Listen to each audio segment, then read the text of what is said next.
Comment redonner de la fertilité à nos sols?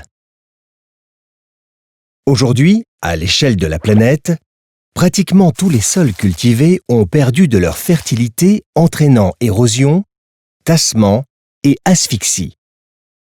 En effet, l'humus, élément du sol qui permet de retenir les nutriments et l'eau, est souvent dégradé.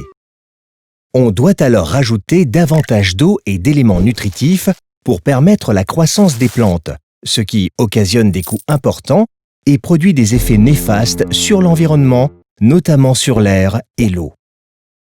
Les technologies inventées par Marcel Mézy, que Sobac commercialise sous les marques Bactériolite et Bactériosol, permettent de produire cet humus et donc d'améliorer l'état et le fonctionnement du sol.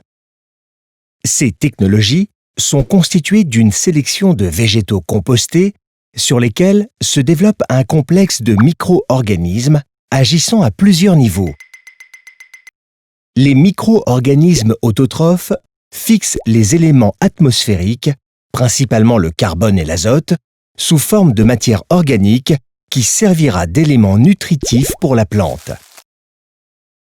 Les micro-organismes décomposeurs transforment une partie de la matière organique et minérale du sol pour que ces éléments soient directement assimilables par les plantes.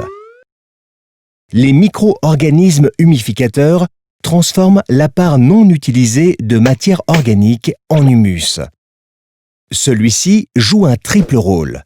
Un rôle d'aimant à nutriments pour constituer un garde-manger, qu'on appelle le complexe humique ou argilo-humique, un rôle d'éponge pour le stockage de l'eau, et enfin un rôle de ressort pour améliorer la structure et l'aération du sol. Le sol est davantage oxygéné, ce qui facilite notamment le drainage de l'eau. Les micro-organismes rhizosphériques communiquent avec les racines pour décupler la zone de prospection et permettre l'alimentation régulée de la plante en eau et en éléments nutritifs.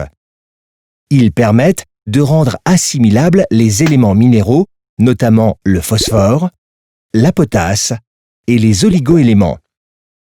Cette amélioration du fonctionnement du sol permet d'augmenter sa fertilité et par conséquent la rentabilité des exploitations. Les végétaux sont plus forts. Ils présentent de meilleures qualités nutritionnelles. Les animaux bénéficient ainsi de fourrages plus équilibrés et plus riches, produits en autonomie, ce qui limite les frais vétérinaires et améliore leur santé. Bactériolite et Bactériosol induisent également des bénéfices environnementaux importants. Les besoins en eau sont largement diminués, car les végétaux résistent mieux à la sécheresse. Le lessivage des polluants, comme les nitrates, est fortement réduit. L'amélioration du stockage dans les sols du carbone et de l'azote permet de diminuer l'impact sur le réchauffement climatique. Le recours aux pesticides est limité car les végétaux sont plus résistants aux maladies.